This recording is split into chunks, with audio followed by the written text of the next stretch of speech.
असा भटुळ्या की जरांगे पाटलांना 16 तारखेला उपोषणाला बसल्यावर त्याच टोळीतले लोक मारणार आहेत.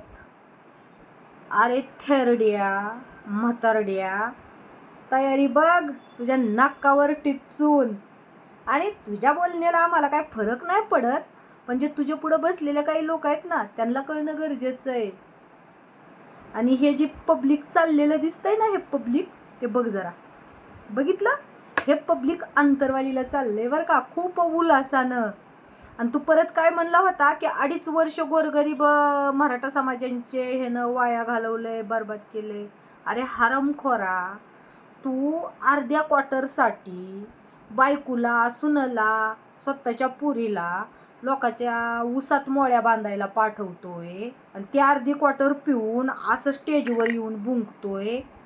तुला जर खरंच एका बापानं काढलं असेल ना, तर त्या अंतरीवालीत येऊन बघ, म्हणजे तीच टोळीतले लोक तुला धुतेत का पाटलांना हे तुझ्या लक्षात येईल.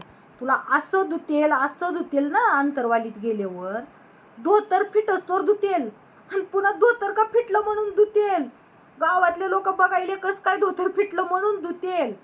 आणि नुसतं फिटस्तोरच नाही तर धोतर फाटस्तोर धुतेल. आणि एवढं धुतेल की ते तुला दाखवायला बी नाही येणार घरी की मला लय लागलं म्हणून. अरे मी म्हणते तुझं काय फक्त उन्हानं पिकलं का? बुद्धी नावाची गोष्टच नाही. कारण जरांगे पाटलांना मारायची भाषा तू करतोय की लोक मारणार आहेत. जे पब्लिक एवढ्या उल्हासानं जरांगे पाटलांच्या उपोषणाला जातात आणि तू सांगतो की धुणार आहेत.